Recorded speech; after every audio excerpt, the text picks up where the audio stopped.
Hello everyone. In this video I will show you that how can you save an email as a PDF file on your iPhone. So it's very simple.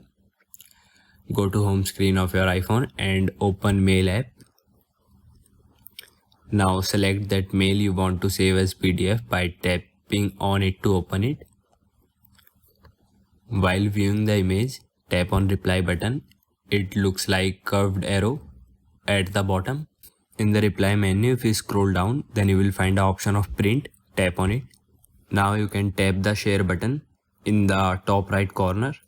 In share menu, you will have various options for sharing PDF, including saving it to your device. Tap save to files. Now choose a location to save the PDF, iCloud Drive or on my iPhone. Then tap save. The email will now be saved as PDF file in the location you specified and you can access it at any time.